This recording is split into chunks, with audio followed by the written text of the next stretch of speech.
In the vibrant town of Unsuka, where the sun painted golden streaks across red earth roads, and the air was filled with the chatter of market vendors and the laughter of children, lived a woman named Adaeze.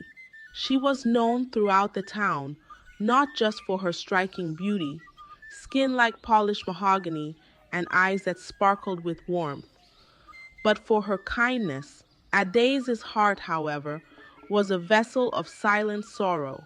For 10 long years, she had knelt beside her modest wooden bed each night, her hands clasped tightly in prayer, whispering the same plea into the darkness. God, please bless me with a child. Her voice,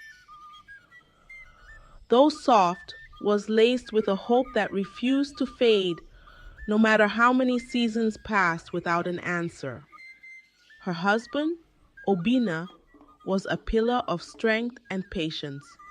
Tall and broad shouldered, with a face weathered by years of hard work under the blazing Nigerian sun, he loved Adaeze with a devotion that never wavered. Each time he found her with tear streaked cheeks and red, swollen eyes from another fruitless prayer, he would sit beside her, take her hands into his rough, calloused ones, and say, Adaeze, don't lose hope. God's time is the best time. His words were a balm to her aching heart, though even Obinna's steadfast faith began to feel like a thin veil over the growing weight of disappointment. As the years slipped by, the whispers in Suka grew louder, though always just out of earshot. In the market, as Adaeze walked past stalls of vibrant fabrics and fragrant spices, the women would pause their gossip to glance at her, then resume their murmured speculations the moment she was out of sight. Why hasn't Adaeze given birth yet? They would hiss, their voices tinged with curiosity and malice. Maybe she's cursed, or perhaps she wronged someone, and now God has closed her womb. Adaeze heard the whispers, felt their sting like tiny needles against her skin, but she kept her head high, her faith unshaken, at least on the surface. Then, one bright morning, as the sun began to rise, casting long shadows across their small clay home, Adaeze awoke with a strange sensation deep within her. Her stomach felt heavy, in a way it never had before, and her body was wrapped in an unfamiliar warmth that pulsed with every. She sat up, her breath catching in her throat. A wild, tentative hope stirred in her chest. Without a second thought, she rushed to find Obinna, who was tending to the goats in their backyard. Her feet barely touched the ground as she ran, her heart pounding in her chest like a talking drum. Obinna! She called, her voice trembling with excitement and disbelief. Obinna, I think I'm pregnant. Her words burst from her lips like a long-held secret, her eyes gleaming like the morning sun on a clear day. Obinna froze, the small bundle of hay in his hands falling to the ground unnoticed. He turned slowly, his dark eyes wide with a mixture of shock and cautious hope. Are you sure, Adaeze? He asked, his voice low, almost afraid to believe. Yes, she whispered, tears spilling down her cheeks, mingling with the dust on her face. I feel it in my body, Obinna. I know it. For a moment, the world stood still. Then Obinna let out a whoop of joy, lifting Adaeze off the ground and spinning her in a circle, their laughter blending with the rustle of the trees and the distant crowing of a rooster. Their joy was uncontainable, a beacon that soon spread through the town like wildfire. The woman who had been the subject of so many cruel whispers was now the center of joyous celebration. Adaeze's days were soon filled with song. her voice as sweet as a bird's melody, floating through the house as she prepared meals and tended to their home. Obina worked harder than ever, his every action infused with a renewed sense of purpose as he prepared for the arrival of their long awaited child. The townspeople, who once whispered of curses and misfortune, now spoke of miracles and blessings. Adaeze will soon carry her own child, they said, their voices warm with genuine happiness, their smiles wide and welcoming. As Adaeze's belly grew, round and full like a ripe melon, the entire town seemed to share in her anticipation. Neighbors brought gifts, baskets of yams, bolts of colorful fabric, and hand-carved wooden toys. The air was thick with expectation and excitement, and for the first time in years, Adaeze felt the heavy burden in her heart lighten, replaced by the fluttering wings of hope. But beneath the surface of their joy, a silent shadow lingered, unnoticed by all, waiting for its moment to emerge. The day Adaeze had long prayed for arrived, with the soft hues of dawn spilling across the sky, painting it with streaks of pink and gold. The air buzzed with anticipation, and inside their small clay home, Adaeze felt the first sharp pangs of labor ripple through her body. Obina rushed to her side, his hands trembling as he called for the midwives, his voice echoing down the dusty streets of Nsukka. Soon, women from the town gathered, their faces etched with both excitement and concern as they prepared to bring the long-awaited child into the world. The labor was long and grueling. Adaeze's cries filled the air, a raw rhythmic beat that seemed to sync with the pounding of Obina's heart. The midwives, experienced and calm, encouraged her with soothing words and gentle touches. "Push, Adaeze, push," they whispered, their voices steady even as sweat glistened on their brows. Obina knelt beside his wife, clutching her hand, whispering prayers under his breath, his heart a storm of fear and hope. With one final agonizing cry, the room was suddenly filled with the piercing wail of new life. The midwife held the baby high, her face breaking into a wide smile. "It's a boy," she announced, her voice ringing with triumph. Outside, the gathered townspeople erupted into cheers, their voices blending into a joyous symphony that echoed through the streets. The curse, they believed, had finally been lifted. Obina felt his heart swell with an overwhelming mix of emotions as he gazed at his son. His tiny fists were clenched, his face scrunched up in protest at the bright new world he had entered. Obina turned to Adaeze, eager to share this moment, but his joy froze in his chest. Adaeze's breathing had grown shallow, her face pale and glistening with sweat.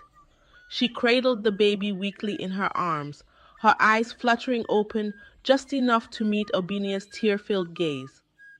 "So, Ikenna," she whispered, her voice barely audible, but filled with profound love. "That's his name." A faint smile touched her lips as she looked at her son one last time, her fingers brushing against his soft cheek. Then, with a final exhale, her eyes drifted closed, her face settling into a peaceful stillness, like the calm after a storm. "Adaeze! Adaeze Cup!" Obina's voice cracked as he shook her gently, refusing to believe what was happening. But Adaeze didn't move. The room, once filled with the jubilant cries of new life, now grew heavy with silence, the weight of grief settling over everyone like a suffocating blanket. Obina clutched his newborn son to his chest, tears streaming down his face, mingling with the baby's soft hair. "Why? God, why take her now? He cried, his voice a raw wound in the quiet room.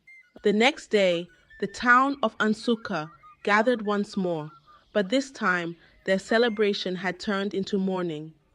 The sound of the funeral drums echoed through the air, a deep, somber rhythm that seemed to seep into the very earth beneath their feet.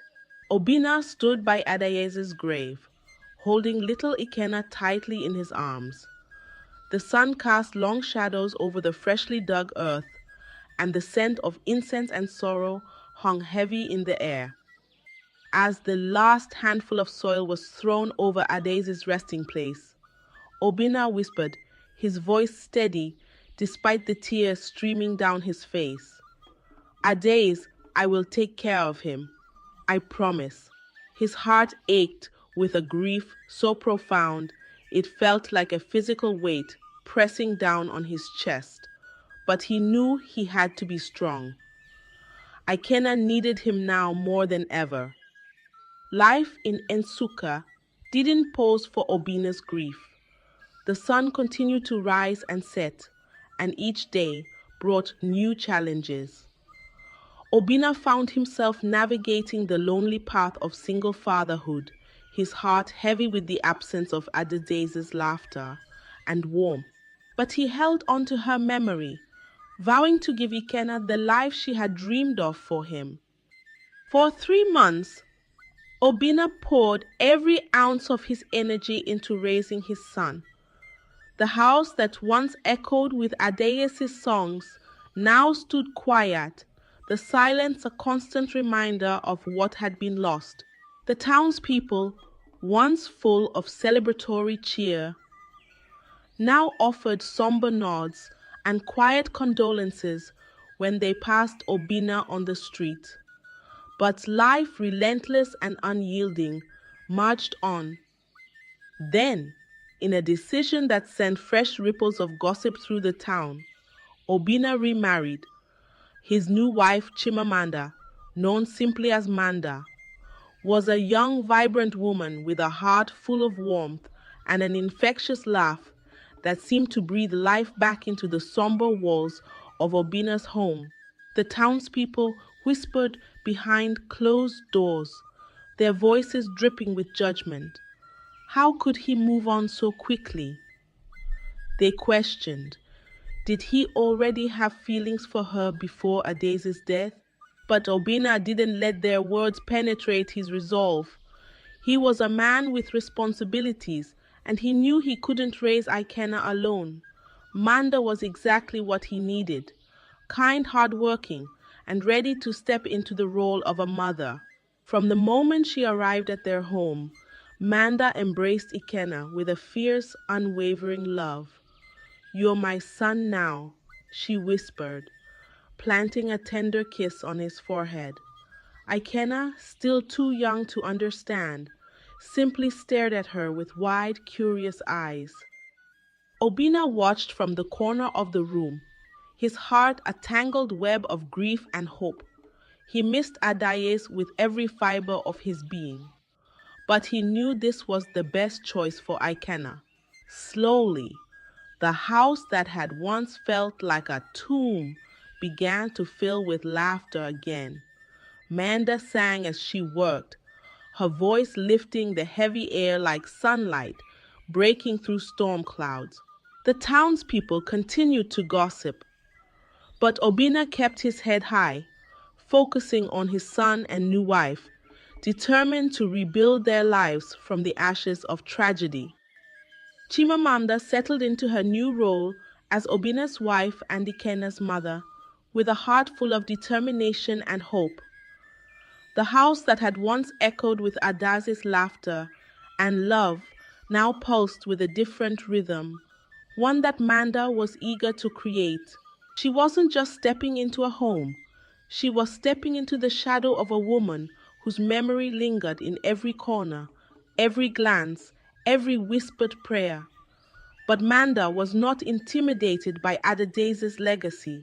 Instead, she saw it as a foundation upon which she could build a new chapter, one filled with love, warmth, and healing. From the moment she held Ikenna in her arms, Manda knew she would love him as if he were her own flesh and blood. His wide, innocent eyes stared up at her with a mixture of curiosity and confusion. But she saw something more profound in them, a longing, a silent plea for comfort and security. She pressed a gentle kiss to his forehead and whispered, "You're my son now." Those words weren't just a promise to Ikenna. They were a vow to herself. She would fill the void left by Adaeze's absence. She would fill the void left by Adaeze's absence, even if it meant giving every piece of herself to the task. Obinna watched this new dynamic unfold with a mixture of relief and unease. He was grateful for Manda's warmth and dedication, but a small part of him feared that the bond forming between his new wife and son might carry its own challenges. He saw the way Manda hovered over Ikenna, how she anticipated his every need before he even voiced it. When Ikenna cried, Manda was there in an instant, scooping him up and rocking him until his sobs softened into hiccups. When he refused to eat, she would sit patiently by his side, coaxing him with sweet words and soft laughter until he finally opened his mouth. "You're spoiling him, Manda," Obinna remarked one evening as he watched her fuss over Ikenna, who had just pushed away his plate of vegetables for the third night in a row. Manda barely glanced up from where she was dabbing at the boy's chin with a cloth. "He lost his real mother, Obinna," she replied, her voice firm but gentle. "I won't let him feel that void." Obinna sighed, running a hand through his hair. "But how will he grow if you don't let him struggle a little? He's learning to depend on you for everything." Manda smiled softly, brushing Ikenna's curls from his forehead. "A child needs love, not discipline. He's still too small." Days melted into weeks, and weeks into months. The seasons changed, but one thing remained constant: Manda's unwavering devotion to Ikenna. As the boy grew, so did his attachment to her. He clung to her like a shadow, his tiny hands always reaching for hers, his eyes following her every move. When Manda laughed at one of Obinna's jokes, Ikenna would pout and tug at her sleeve, demanding her attention. If Obinna tried to take him outside to play with other children, Ikenna would cry and refuse to let go of Manda's skirt. Obinna's concern deepened with each passing day. He noticed how Ikenna's world seemed to shrink, how his son's dependence on Manda had become more than just a bond between mother and child. It was an anchor, weighing him down, preventing him from exploring the world beyond their home. "You'll regret this one day, Manda," Obinna warned again, his tone serious as he watched her tie Ikenna's shoelaces with meticulous care. But Manda only smiled, her eyes soft and unwavering. "To me, he's my son. Nothing is too much to give him." The house, once filled with the balanced warmth of shared love, now felt tilted, as if all the light gravitated toward Manda and Ikenna, leaving Obinna on the outskirts of his own family.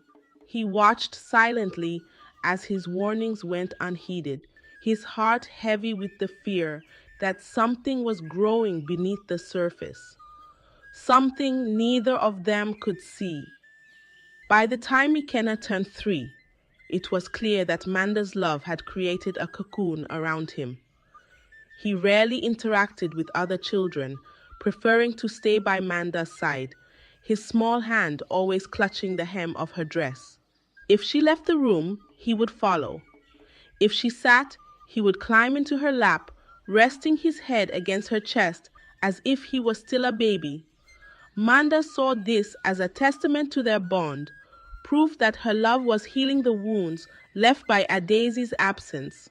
But Obinna saw it differently. He saw a boy who was learning to see his mother as the center of his universe, a boy who would struggle to find his footing when the world inevitably pulled them apart. One evening, as the sun dipped below the horizon and painted the sky with hues of orange and purple, Obina sat on the porch, watching Manda and Ikenna through the window. Manda was singing softly as she rocked Ikenna in her arms, his eyes half closed in contentment. The scene should have filled Obina's heart with peace, but instead it stirred a deep unease within him. He couldn't shake the feeling that they were standing on the edge of something unseen, something that could unravel the fragile happiness they had built. Obina's thoughts were interrupted when Manda stepped outside, Ikenna fast asleep against her shoulder.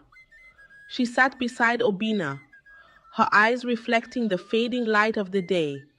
"You worried too much," she whispered, sensing the tension in his silence. Obina looked at her, his eyes filled with a mixture of love and concern. "And you don't worry enough," he replied quietly. But neither of them could have imagined how those worries would one day come to life, how the love that seemed so pure and unwavering would slowly twist into something neither of them could control. For now, the house was filled with laughter and warmth, but beneath that surface, shadows began to stir, waiting for the right moment to emerge. As Ikenna grew older, his bond with Chimamanda deepened, but not in the innocent way most would expect between a mother and son. From the outside, their relationship appeared heartwarming, an inspiring story of a stepmother's unwavering love for a child who had lost his birth mother. But inside the walls of their home, something more complicated was taking root. Manda's devotion, once seen as noble, began to blur the boundaries between nurturing and overprotecting, and Ikenna's dependence on her spiraled into something far less innocent. At 4 years old, Ikenna refused to leave Manda's side for even a moment. When Obina suggested taking him to the market or visiting other children in the neighborhood, Ikenna clung to Manda's skirt, shaking his head violently. "I want to stay with Mama," he'd insist, his small voice trembling with panic at the thought of separation. Manda would smile down at him, brushing his curls from his forehead. "It's okay, my love. You can stay with me." Obina would watch this scene unfold with growing frustration, his jaw tightening as he saw his son retreat further into this cocoon Manda had woven. "He needs to learn to stand on his own, Manda," Obina said one evening, his voice tense as he watched her spoon. Feed Ikenna, who was now more than capable of feeding himself. Manda didn't even look up. "He's just a child, Obina. Let him be a child for as long as he can." Obina shook his head. Obina shook his head, his patience thinning. "But he's not learning anything this way. You're not helping him. You're crippling him." But Manda dismissed Obina's concerns with the same soft smile, believing in her heart that love was enough to heal any wound. What she failed to see was how that love was becoming a crutch, not just for Ikenna, but for herself. She had filled the void left by Adaeze so thoroughly that she couldn't imagine letting go, even a little. By the time Ikenna was 6, his behavior became more alarming. He no longer tolerated Obina's attempts to engage with Manda. If Obina laughed with her, Ikenna would wedge himself between them, his face dark with jealousy. If Obina reached out to hold Manda's hand, Ikenna would yank it away, scowling. Obina's warnings grew sharper. "You're creating a monster, Manda," he said one night, his voice low but firm. "This isn't normal." Manda's eyes flashed with defensiveness. "He's just protective of his family." "That's what you wanted, isn't it?" But Obina saw through her words. This wasn't protection, it was obsession. And as much as he wanted to believe that it was a phase, the pit in his stomach told him otherwise. Ikenna's attachment to Manda began to manifest in other troubling ways. At school, he struggled to make friends, pushing other children away whenever they tried to include him. He was polite to his teachers, but distant, uninterested in anything that didn't involve his mother. When he came home, he would immediately search for Manda, refusing to speak to anyone until he was in her arms. One day, Obina arrived home early from work and found Manda and Ikenna in the kenna. In the kitchen, Manda was stirring a pot of soup, humming softly, while Ikenna sat on the counter beside her, his arms wrapped tightly around her neck. He wasn't just clinging, he was possessive, his little eyes glaring at Obina as if he were an intruder. Obina felt a chill run through him. This wasn't the behavior of a child who simply loved his mother. This was something deeper, something darker. That night, Obina confronted Manda again. You need to set boundaries, Manda. This isn't healthy, for him or for you. But Manda, ever patient, ever dismissive, shook her head. He's just a boy who's lost his mother. I won't let him feel that emptiness. But Obina knew better. The emptiness wasn't being filled. It was being masked, buried beneath layers of dependency and misplaced affection. And the longer they ignored it, the more dangerous it became. By the time Ikenna was 7, the situation had worsened. He refused to bathe unless Manda was in the bathroom with him, a habit that had started innocently when he was a toddler but now felt unsettling.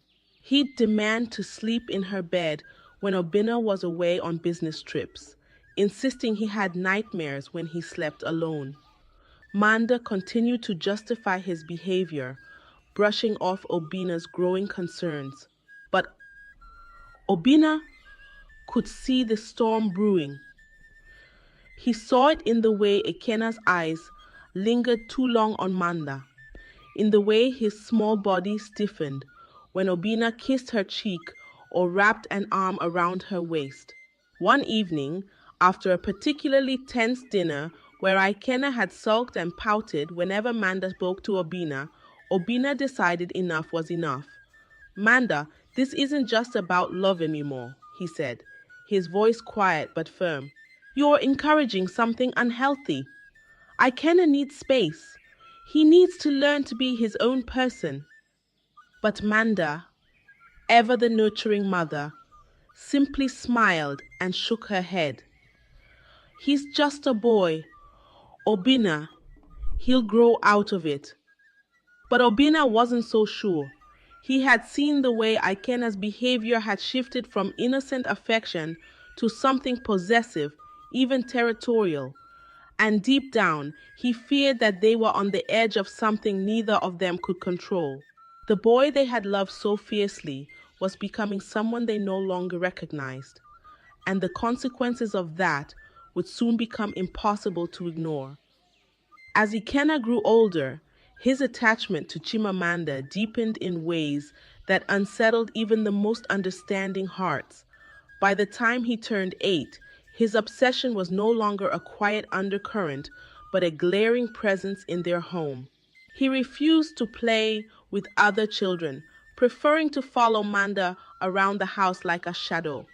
If she laughed at one of Obina's jokes, Ikenna's face would darken, his lips pressed into a thin, disapproving line. If Obina reached out to hold Manda's hand, Ikenna would find a way to interrupt, spilling his drink, complaining about a non-existent ache, or simply inserting himself between them with a pout that demanded attention. Obina noticed the changes, each day feeling more like an outsider in his own family. He tried to bridge the growing gap, offering to take Ikenna on farther, son outings or encouraging him to join the neighborhood boys for soccer matches. But Ikenna resisted, his world orbiting solely around Manda.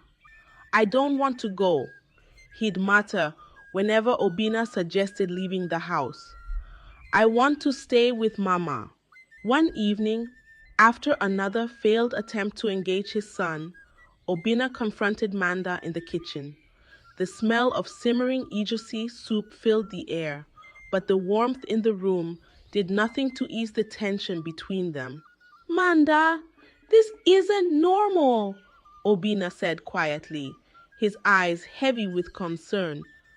"He's not just attached to you. He's obsessed." Manda stirred the pot, refusing to meet his gaze. "He's a child, Obina. He loves his mother. What's wrong with that?" Obina's jaw tightened. "It's not love, Manda. It's something else. You're letting him believe that the world begins and ends with you. That's not healthy." But Manda dismissed his worries with the same soft smile she always wore when talking about Ikenna. "He's just sensitive. He lost his real mother, remember? He needs extra love, that's all." Obina sighed, running a hand through his hair. "You're blind to what's happening, and when you finally see it, it'll be too late." Manda's confidence in her parenting was unwavering, but Obina's words lingered in the back of her mind, gnawing at her resolve. She began to notice little things, how Ikenna's eyes followed her too closely, how his mood darkened whenever she and Obina shared a private moment. But she convinced herself it was harmless, just a phase he would grow out of. After all, he was her son, and her love would guide him through anything. But Ikenna's behavior only escalated. He began refusing to eat unless Manda fed him, despite being old enough to manage on his own. When she tried to set small boundaries, asking him to play outside or encouraging him to sleep in his own bed, he would throw tantrums, his cries echoing through the house like a storm. Manda, overwhelmed by guilt and a deep-seated fear of failing him, would relent every time. "You'll never feel lonely, my boy," she whispered to him one evening as he clung to her, his small arms wrapped tightly around her neck. Obina's frustration grew with each passing day. He watched as his son's world shrank further, suffocating under the weight of Manda's overbearing affection. "You're not helping him, Manda," he warned again, his voice sharp with desperation. "You're creating a boy who can't stand on his own." But Manda refused to listen. To her, every tear Ikenna shed, every tantrum he threw, was a sign that he needed more love, not less. She couldn't see that her attempts to shield him from pain were, in fact, planting the seeds of something far more dangerous. By the time Ikenna turned 10, his attachment had taken a darker turn. He no longer tolerated anyone else's presence in Manda's life, least of all Obina's. If Obina tried to sit beside Manda, Ikenna would wedge himself between them, his eyes glaring at his father with a hatred that no child should harbor. When Obina brought Manda small gifts, flowers from the market or trinkets from his business trips, Ikenna would sulk, throwing the items aside when no one was looking. One afternoon, Obina returned home from work to find Ikenna sitting on the couch beside Manda, his head resting on her shoulder. They were watching an old movie, Manda's arm draped casually around the boy's shoulders. But it wasn't the scene itself that disturbed Obina. It was the way Ikenna's eyes flicked toward him when he entered the room, a possessive glint darkening his gaze. Obina's patience snapped. That evening, after Ikenna had gone to bed, he confronted Manda once more. This has to stop, Manda. He's not just a boy who loves his mother. He's becoming something else, something dangerous. Manda's face hardened. You're imagining things, Obina. He's just protective. Obina shook his head, his voice trembling with frustration. No, Manda. He's not protective, he's possessive. And if you don't set boundaries now, we'll lose him to his own twisted feelings. But Manda couldn't see it. She refused to believe that her love could be the cause of Ikenna's behavior. To her, Obina's warnings were exaggerations, the overreactions of a father who didn't understand the depth of a mother's bond with her child. But Obina knew better. He saw the storm gathering on the horizon, felt the tension building with every passing day. He didn't know when it would break, but he knew it was coming. And when it did, their family would never be the same. By the time Ikenna turned 11, his behavior had shifted from unsettling to downright alarming. The house, once filled with the light of Chimamanda's nurturing spirit, now felt suffocating, as if the walls themselves had grown tense under the strain of his possessiveness. Manda still clung to the belief that he was just a boy in need of love, but even she couldn't ignore the subtle shifts in his demeanor, the way his eyes lingered on her too long, the jealousy that flared whenever Obina so much as touched her arm, and the growing defiance in his voice when anyone tried to challenge his closeness to her. It wasn't just at home. At school, Ikenna's teachers began sending notes about his behavior. He was rude to male teachers, dismissive of authority, and increasingly hostile toward any boys who spoke to girls in his class. His classmates learned quickly to avoid him, wary of his sudden outbursts and cold stares. When Obina read one of the latest notes from the school, his heart sank. Manda, this isn't just about us anymore. He's acting out everywhere. He's acting out everywhere. He's isolating himself. But Manda, though concerned, still clung to her narrative. It's just a phase, Obina. He'll outgrow it. He's sensitive, that's all. But even as she said the words, she felt the weight of doubt pressing against her chest. The tipping point came one evening when their neighbor, Mr. Ease, stopped by to drop off some yams from his farm. As he handed the basket to Manda, he chuckled and said, "Ah, Manda, you're glowing more and more each day. Obina is a lucky man." The comment was innocent, a simple compliment shared among neighbors. But before Manda could respond, Ikenna stormed into the room, his face twisted with fury. "Don't talk to her like that," he shouted, stepping between Manda and Mr. Ease, his small fists clenched at his sides. The room fell into stunned silence. Mr. Ease raised his hands in surrender, his eyes wide with disbelief. "Ikenna, it's just a compliment," he said gently. But Ikenna's glare didn't waver. "She doesn't need compliments from you," Ikenna growled, his voice low and threatening. Manda grabbed his arm, her face pale. "Ikenna, stop it. That's enough."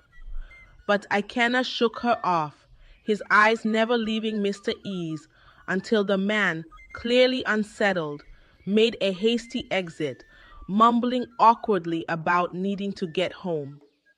As the door closed behind him, Manda turned to Ikenna, her voice trembling with a mix of shock and anger. "What is wrong with you? That was incredibly rude." Ikenna's expression softened slightly, but his words were chilling. "I don't like the way he looked at you, Mama. You're mine." The simplicity of his words sent a shiver down Manda's spine, and for the first time, a flicker of real fear took root in her heart. When Obinna came home later that evening, Manda recounted the incident. He listened quietly, his face growing darker with each word. When she finished, he stood up abruptly, his chair scraping against the floor.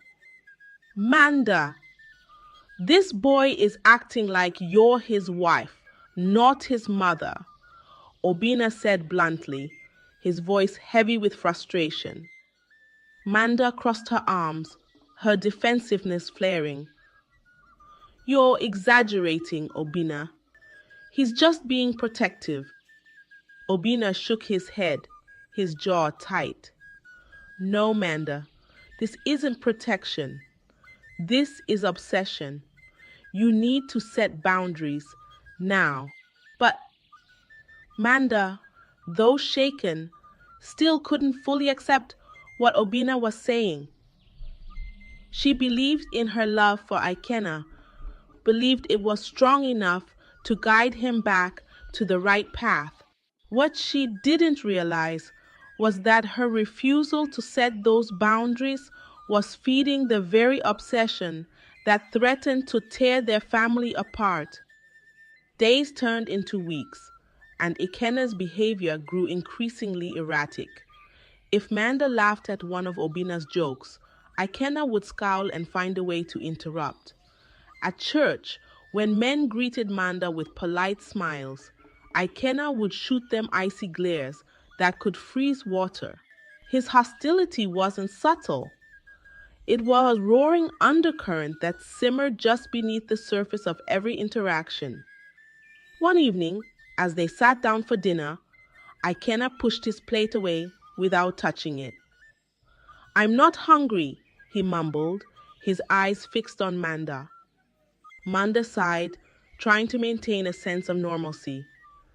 Ikenna, you need to eat something. I don't want this, he snapped, his tone sharp and unyielding. Obinna slammed his fork down, unable to hold back any longer. Enough, Ikenna. You're not the only one in this house. You don't control everything. Ikenna's eyes flicked to his father, dark and unblinking.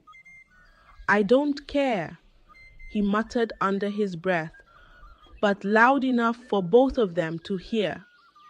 That night, as Manda lay awake, Obinna's warnings echoed in her mind. She couldn't ignore the truth any longer. The boy she had poured all her love into was becoming someone she didn't recognize, some dangerous. But it wasn't until a few nights later that her fear crystallized into something undeniable. She had just finished her bath, the steam still clinging to the walls, when she stepped into her bedroom and found Ikenna sitting on her bed. He was silent, his eyes wide and unblinking, staring at her in a way that made her skin crawl. Ikenna, she said, her voice shaking slightly. What are you doing here? You should be in bed. He tilted his head, his gaze unwavering. I couldn't sleep. Manda's heart pounded in her chest. She wrapped her towel tighter around herself and took a cautious step back. Go to your room, Ikenna. Now. For a moment, he didn't move, and the room felt heavy with something unspoken, something dark. But then he stood up slowly and walked out, his eyes lingering on her for just a second too long. As the door clicked shut behind him, Manda sat down on the edge of the bed, her hands trembling. She couldn't deny it anymore. The boy she loved so fiercely wasn't just struggling with grief. He was spiraling into something far more dangerous, and she had no idea how to stop it. The uneasy tension in the house grew thicker with each passing day, like a storm gathering strength just beyond the horizon. Chimamanda tried to maintain the facade of normalcy, clinging to the hope that Ikenna's behavior would somehow correct itself, that the boy she had poured her heart into would find his way back to the innocent child she once knew. But deep down, she could no longer ignore the growing fear gnawing at her resolve. The incident in the bedroom haunted her. The way Ikenna had stared at her, the intensity in his eyes. It wasn't just the gaze of a child seeking comfort. It was something else, something darker. Obinna, sensing Manda's unease, grew more insistent. Manda, we can't ignore this anymore, he said one evening, his voice low and steady as they sat in the dim light of their bedroom. He's not just acting out. This is something we can't fix with love alone. Manda wanted to argue, to defend Ikenna like she always had, but the words caught in her throat. She knew Obinna was right. Love had become a shield, one that now seemed to enable Ikenna's dangerous attachment rather than heal it.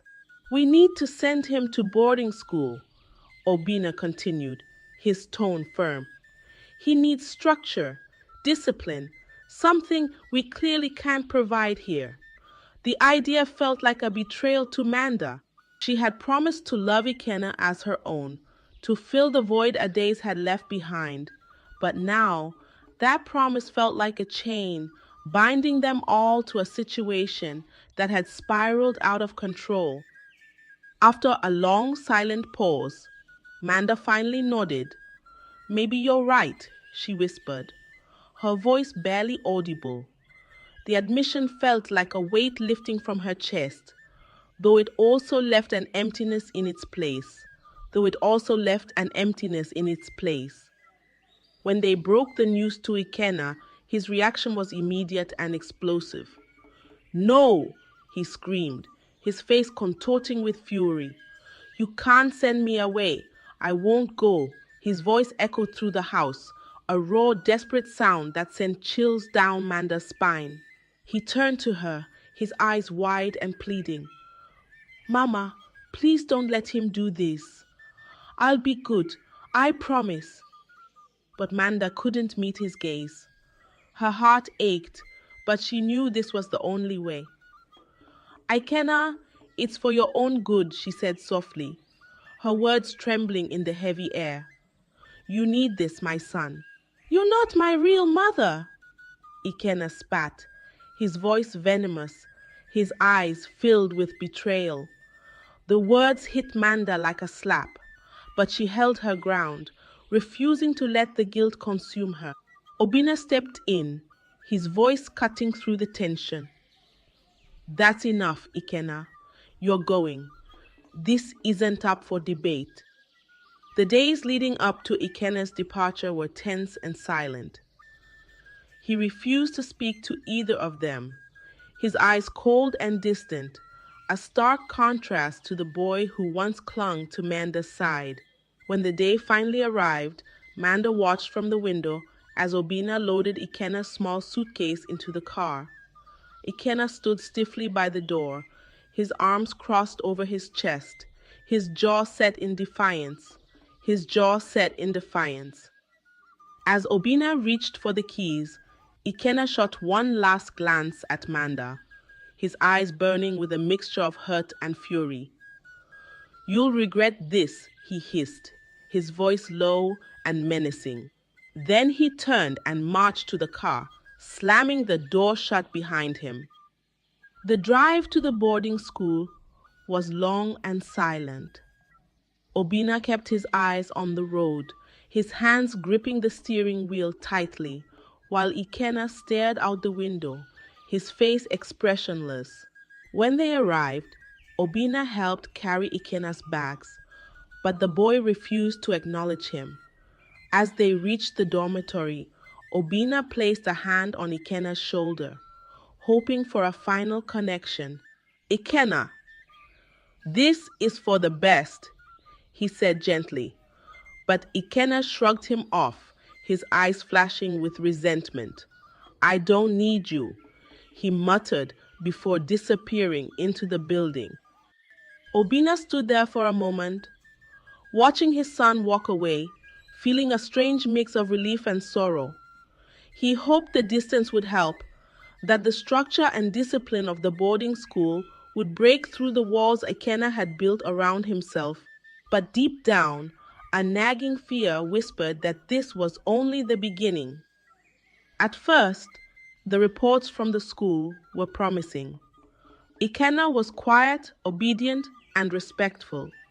The teachers praised his intelligence and discipline, noting how quickly he adapted to the new environment. Obina and Manda allowed themselves to hope that maybe, just maybe, this was the solution they had been searching for. But beneath the surface, something darker was brewing. Ikenna's silence wasn't a sign of healing. It was a mask. He had learned to hide his true feelings, to bury his anger deep where no one could see. And in the shadows of the school, he found new influences, older boys who recognized the simmering rage behind his calm exterior and knew exactly how to exploit it. Among them was Uzo, a senior student with a reputation for trouble. He was charismatic and manipulative, with a knack for finding the weaknesses in others and twisting them to his advantage. It didn't take long for Uzo to notice Ikenna's quiet intensity, the way his eyes darkened when he spoke of his family. One evening, as they sat behind the dormitory, Uzo lit a cigarette and passed it around. "So, what's your story, Ikenna?" he asked casually, his voice smooth and coaxing. "Why'd they dump you here?" Ikenna hesitated, the words sticking in his throat. But the anger was too heavy to hold back. "It's because of my stepmother," he finally muttered, his voice low and bitter. "She turned my father against me." Uzo's eyes gleamed with interest. "Ah, a family betrayal," he said with a grin. "That kind of thing sticks with you." Ikenna nodded, his jaw clenched. "She used to care. Now she wants me gone." Uzo leaned closer, his voice dropping to a whisper. "If you want something, you don't wait for it to come to you. You take it." The words echoed in Ikenna's mind long after the conversation ended, planting a seed of something dangerous. For the first time, he felt like he wasn't alone in his anger, like there was a way to reclaim what he believed was his. And as the days turned into weeks, that seed began to grow, nourished by resentment and fueled by the twisted advice of his new friends. Back at home, Manda and Obina clung to the fragile hope that the distance would heal their son. But they had no idea that the real storm was still gathering strength, and when it finally broke, it would shatter their world in ways they could never imagine. At the boarding school, Ikenna's silence was a shield, a carefully crafted mask that concealed the turmoil brewing beneath the surface. To the teachers, he was the model student, quiet, attentive, and disciplined. But to his peers, especially the older boys who prowled the edges of authority, Ikenna's brooding nature was a beacon. It wasn't long before he caught the attention of Uzo, a senior student notorious for his manipulative charm and penchant for trouble. Uzo had an uncanny ability to sniff out vulnerability, and in Ikenna he saw a simmering volcano of anger and resentment just waiting to erupt. He approached Ikenna casually, under the guise of friendship, but his intentions were far from innocent. "You're not like the others," Uzo remarked one afternoon as they sat beneath the large mango tree that shaded the edge of the schoolyard. Ikenna didn't respond, his gaze fixed on the horizon, but Uzo's words hung in the air, baiting him. "You've got that look," Uzo continued, taking a slow drag from his cigarette. like someone who's been wronged. Ikenna's jaw tightened, his silence betraying the storm within. Uzo grinned, sensing he had struck a chord. Let me guess, he said, flicking ash to the ground. Family problems.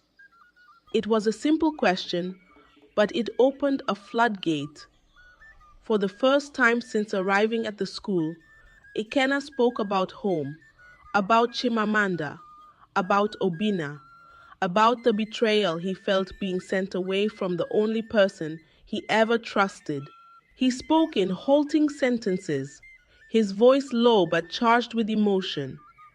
Uzo listened intently, nodding at the right moments, his expression one of feigned sympathy.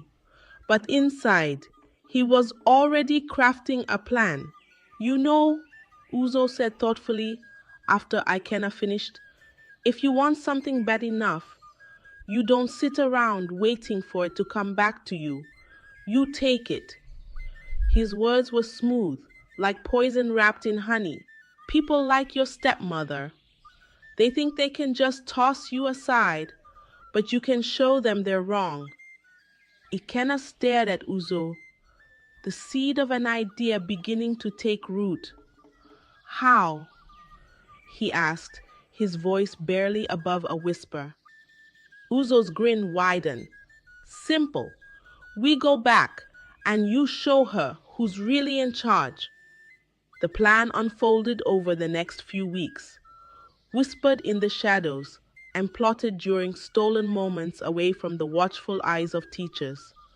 Uzo and his gang knew how to slip through the cracks, how to sneak out undetected, how to sneak out undetected, how to manipulate the system. And with Ikenna's inside knowledge of his father's travel schedule, the plan solidified. He'll be gone for 3 days next month, Ikenna revealed one night, his voice steady despite the pounding of his heart. She'll be alone.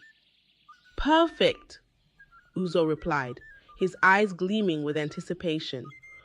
We'll make sure you get what you want. The night of the plan arrived, cloaked in darkness and thick with tension. Ikenna's heart raced as they slipped out of the dormitories, their footsteps muffled against the cool earth. They navigated through back alleys and over fences until they reached the main road, where they flagged down a rickety public bus. The ride to Nsuka felt surreal, the familiar landmarks blurring past as Ikenna's mind wrestled with the gravity of what he was about to do. When they arrived at his home, the streets were quiet, bathed in the pale glow of the moon. The house that once felt like a sanctuary now loomed before him, a battleground waiting for the first shot.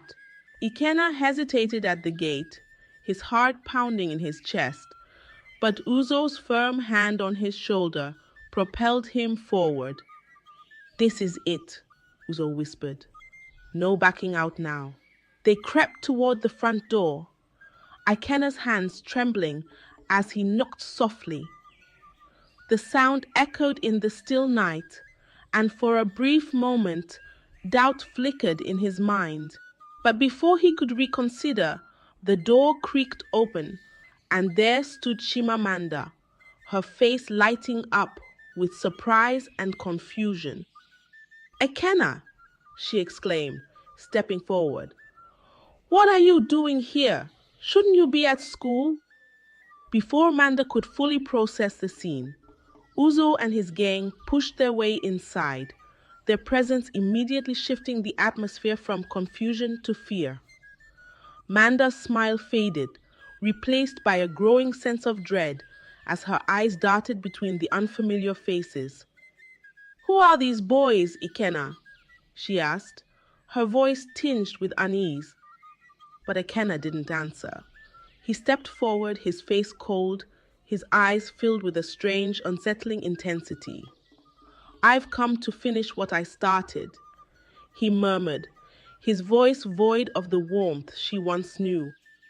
Manda's heart pounded in her chest as she backed away, her mind racing.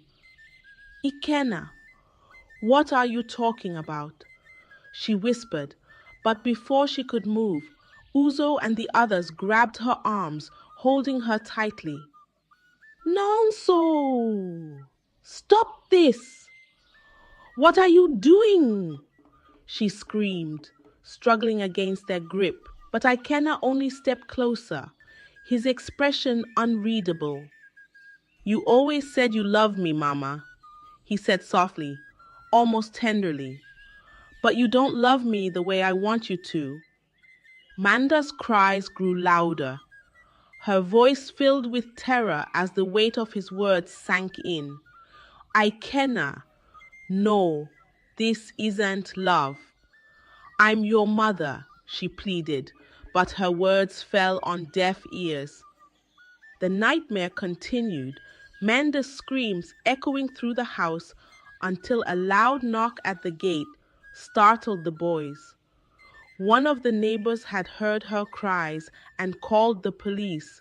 In a panic, Uzo and his gang released Manda and fled through the back door, dragging Ikenna with them.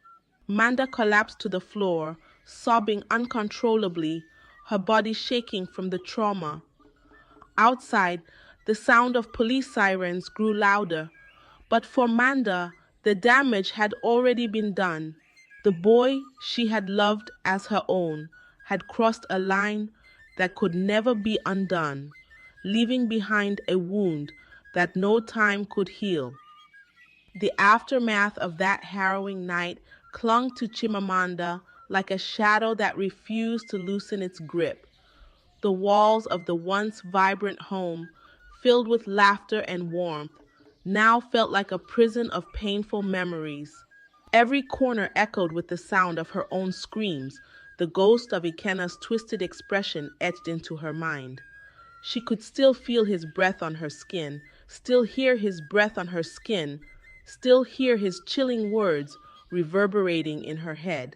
The boy she had cradled, fed, and loved more than her own life had become the source of her deepest nightmare. Obinna returned the next morning, his business trip cut short by the frantic call from Manda. When he walked through the door and saw her, curled into herself on the living room floor, his heart shattered. Her eyes were hollow, her face pale, and her body trembled as if the fear had rooted itself in her very bones. Obinna gathered her into his arms, but Manda didn't respond. She stared past him, her mind still trapped in the horror of the night before. Through broken sobs and whispered words, she told him everything. Obinna listened, his face a mask of disbelief and rage, his hands clenched into fists at his sides. When she finished, the room fell into a suffocating silence. Then Obinna stood, his voice low but steady. This ends now, he said, his eyes dark with determination. Ikenna needs help, and he needs to be far away from here. Manda nodded weakly, the weight of Obinna's words settling over her like a final, inescapable truth. She had tried to save Ikenna with love, but love alone had not been enough. Now they had to face the reality of what he had become. Later that evening, Obinna made the necessary arrangements. He contacted a specialized boarding school in a distant town, one known for its strict discipline and psychological counseling programs. It wasn't just about education. It was about breaking Ikenna's dangerous patterns before they consumed him entirely. When the police finally caught up with Ikenna and Uzo's gang, they were hiding in an abandoned building on the outskirts of Nsukka. The boys were brought back in handcuffs, their faces pale but defiant. Ikenna's eyes, however, held no fear, only a cold, unsettling emptiness. When he saw Obinna at the police station, he didn't flinch. Instead, he stared at his father with a look of pure hatred, as if Obinna was the villain in a story only Ikenna could understand. Obina didn't waste time. After the legal formalities were settled, he brought Ikenna home, just long enough to pack his belongings.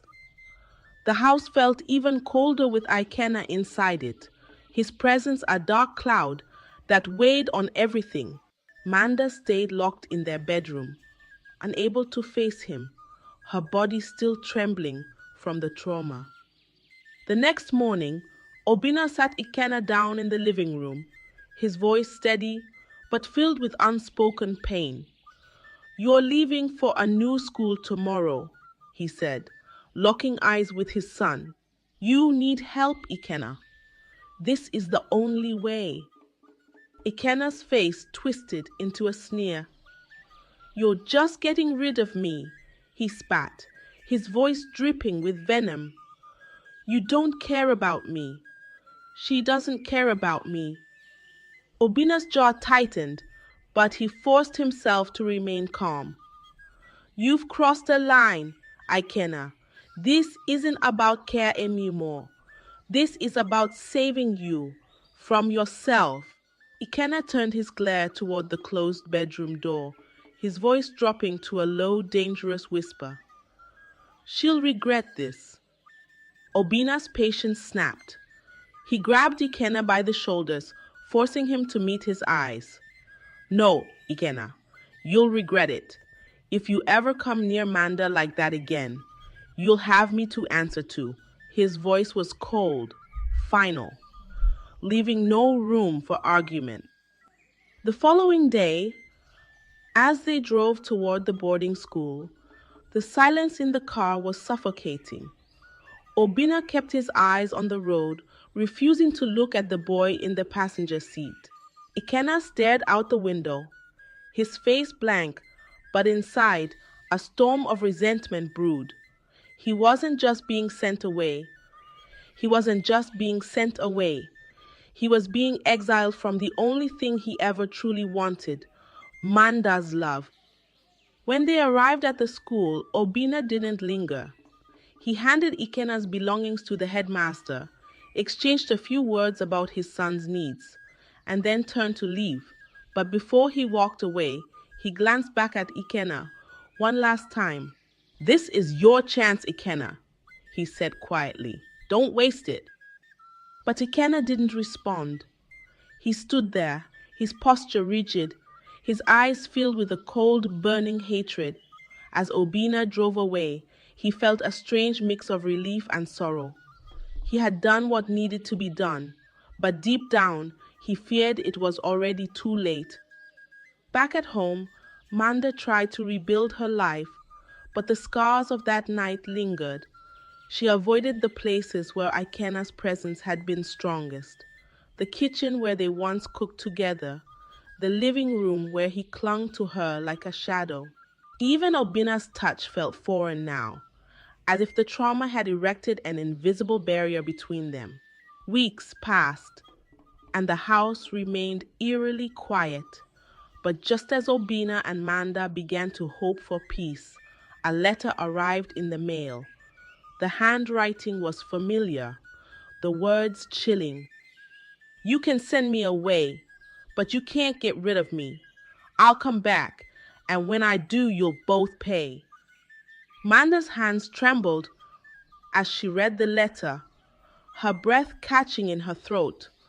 Obina snatched it from her, his face paling as he read the words. The storm they thought they had escaped was far from over. Ikenna's obsession hadn't been quelled by distance or discipline. It had only been fueled, and they both knew it was only a matter of time before the past came crashing back into their lives. The letter from Ikenna was the spark that reignited the fear Obina and Chimamanda had tried so hard to extinguish. For days, they moved through the house like ghosts, their hearts heavy with the realization that the nightmare was far from over. Manda found herself jumping at every creak of the floorboards, every knock on the door sending a jolt of terror through her. She couldn't shake the feeling that Ikenna was lurking just beyond the shadows, waiting for the right moment to return. "Obina," Determined to protect his family, increased the security around their home.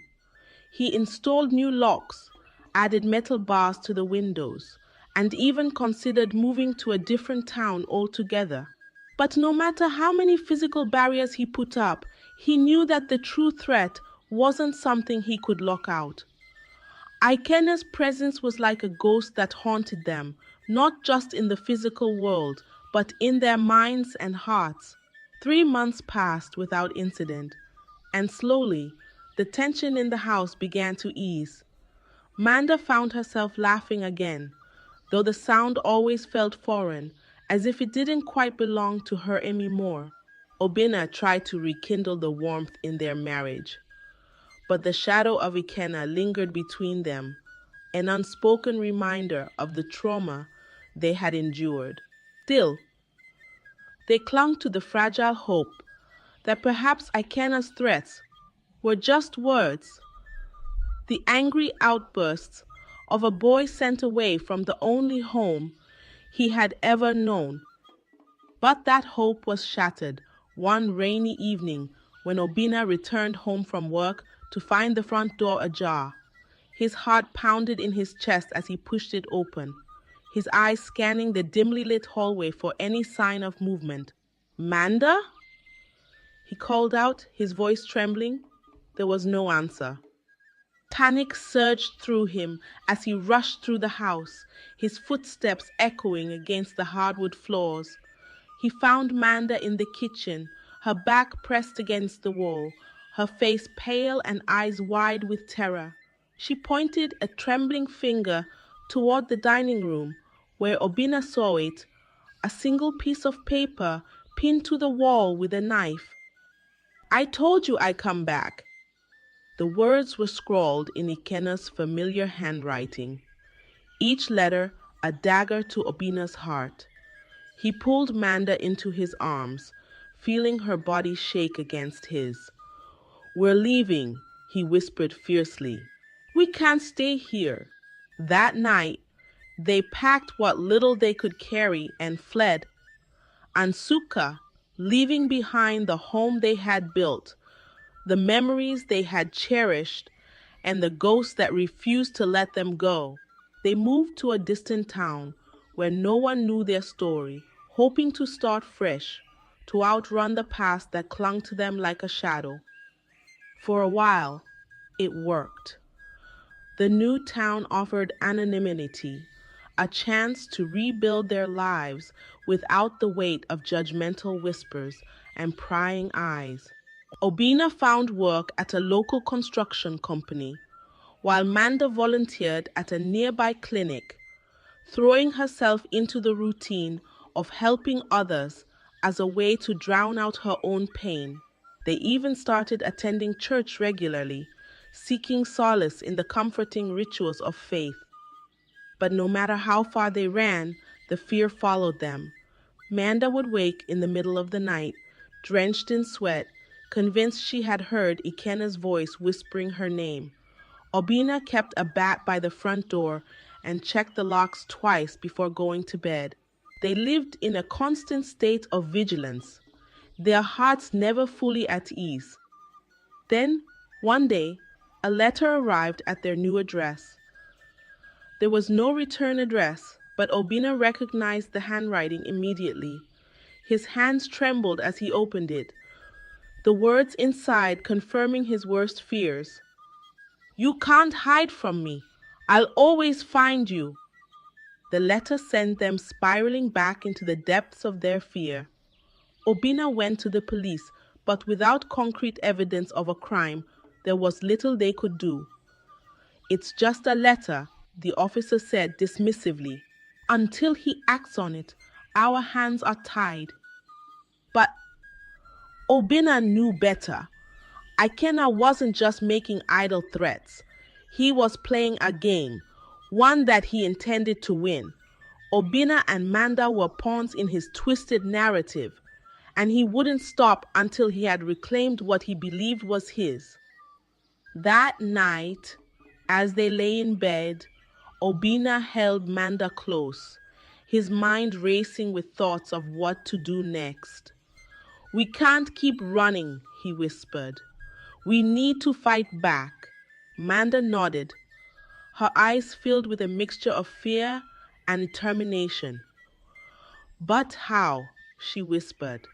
"How do you fight someone who's everywhere and nowhere at the same time?" Obina didn't have an answer, but he knew one thing for certain. They couldn't live like this forever. They had to find a way to break free from Ikenna's grip, to reclaim their lives from the darkness that threatened to consume them. But as they drifted into a restless sleep, neither of them realized just how close Ikenna already was, or how far he was willing to go to get what he wanted. Obina and Chimamanda's attempt to escape the shadow of Ikenna proved futile. The letter confirming that he had found them was more than a warning. It was a promise. Their new life, which had been cautiously pieced together, unraveled with alarming speed. The days felt longer, the nights heavier, and every unfamiliar face in their small town seemed to carry the potential for danger. But what neither of them could anticipate was that the roots of their nightmare were deeper than they ever imagined, entwined with secrets long buried. One afternoon, as Manda sorted through old boxes they hadn't unpacked since leaving Sukka, she stumbled upon something strange, a small tattered journal that had belonged to Adaeze. The edges of the pages were frayed, and the cover was faded from years of wear. Manda hadn't known Adaeze well, but the mere sight of the journal stirred something in her, an inexplicable pull. Obina found her sitting at the kitchen table, the journal open, her face pale, and eyes wide as if she had just uncovered something she wasn't meant to see. "Obina," she whispered, her voice barely audible. Obina sat beside her, his brow furrowed in confusion. As he read the first few entries, his confusion deepened. Adaeze's words were filled with longing and hope, documenting her years of prayers for a child. But as he turned the pages, the tone shifted. The writing grew frantic, the words darker.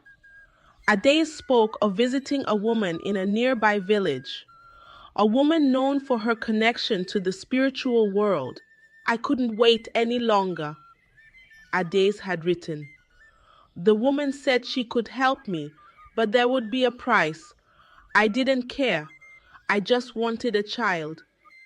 Obina's hands trembled as he continued reading. The entries hinted at rituals, offerings, and whispered promises made under the cover of darkness.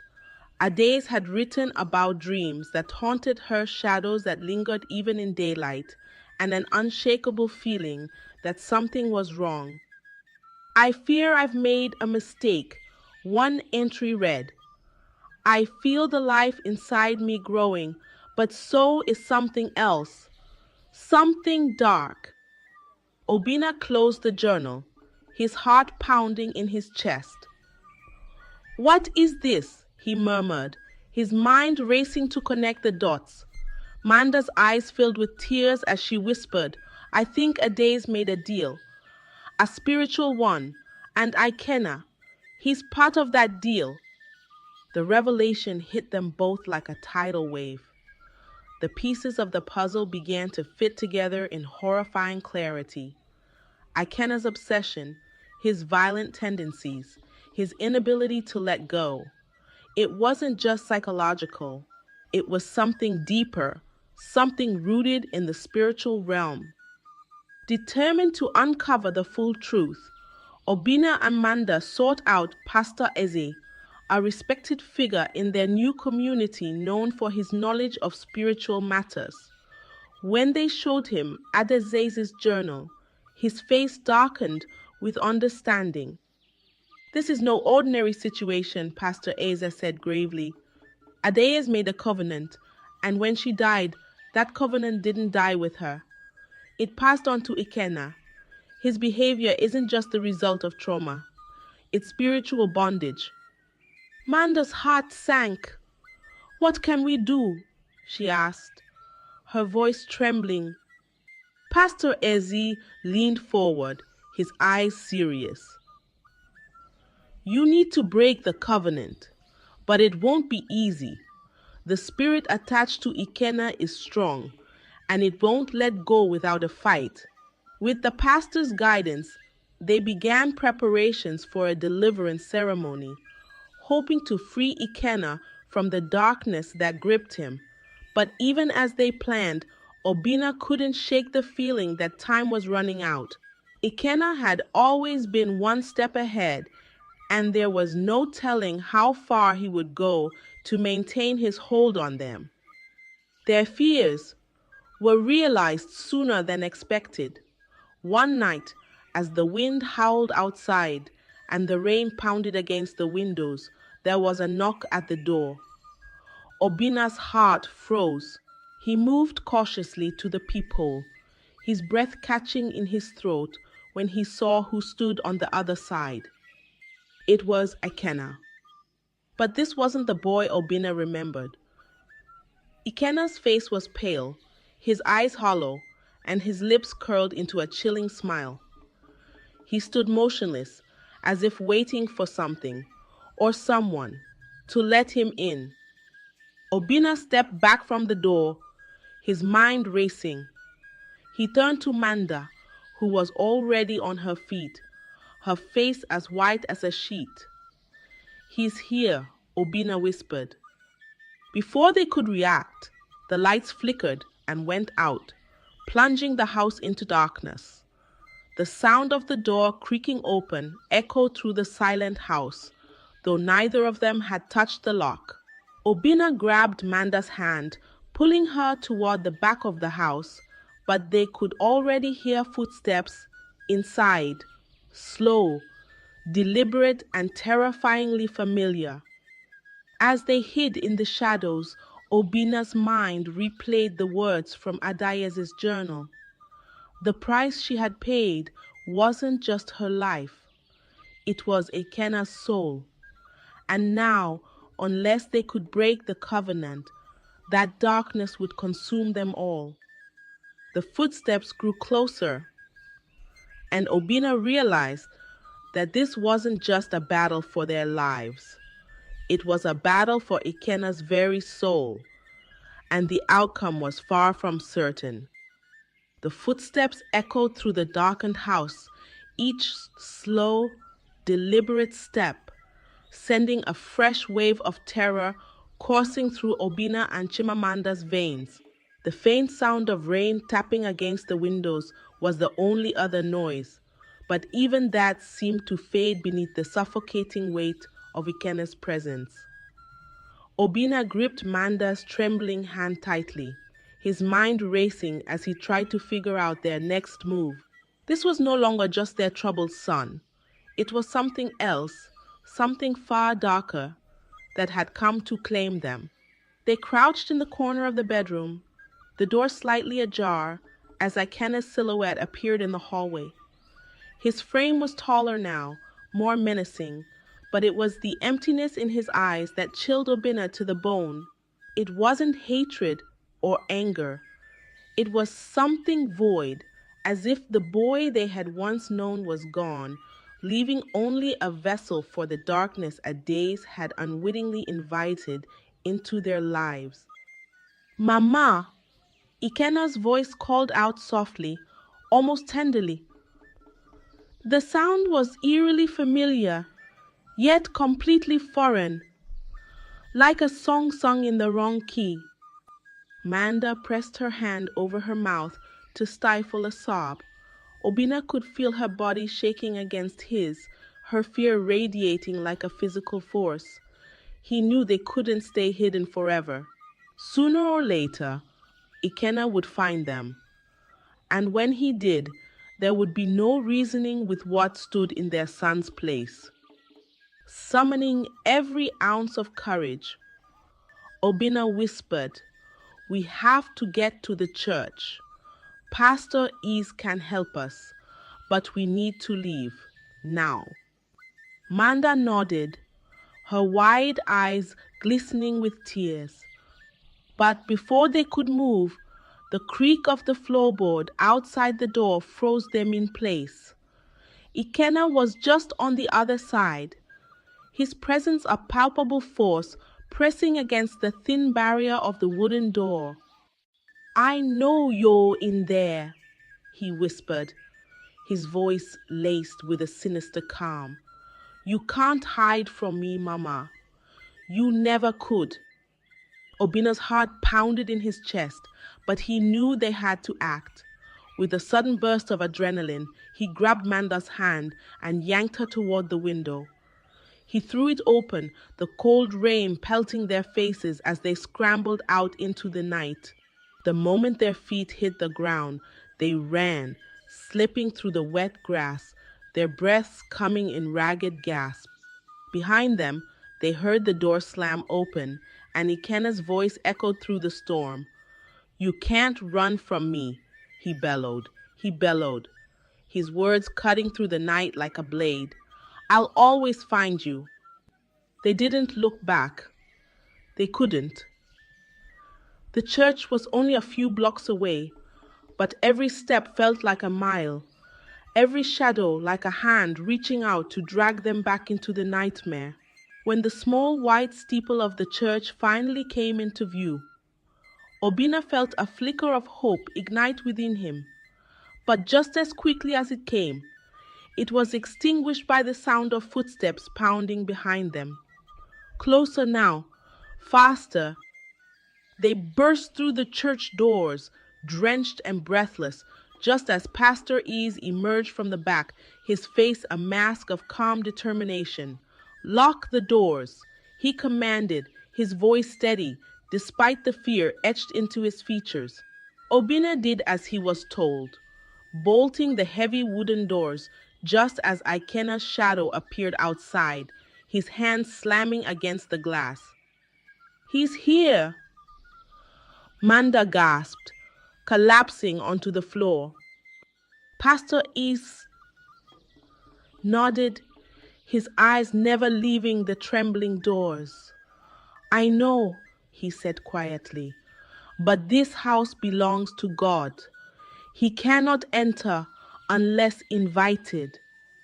Ikenna's voice pierced through the walls, low and taunting. "You can't keep me out forever. This isn't over." Pastor Adaeze gathered Obina and Manda, leading them to the front of the church where the altar glowed faintly in the dim light. He placed his hands on their shoulders, his voice dropping into a deep, resonant prayer. "The covenant made in darkness shall be broken by the light," he intoned. "What was bound in secrecy shall be released in truth." The words seemed to vibrate through the air, filling the church with a palpable energy. Outside, Ikenna's pounding grew more frantic, his screams turning from threats to guttural, inhuman roars. The sound rattled the windows, but the church walls held firm. Pastor Adaeze continued, his voice unwavering. "Ikenna, child of Adaeze, you are not the vessel of this darkness. You are not bound to the sins of the past. Be free." For a moment there was silence. Obina and Manda held their breath, their hearts pounding in unison. Then a scream tore through the night, so raw and filled with agony that it seemed to shake the very ground beneath them. It wasn't just Ikenna's voice.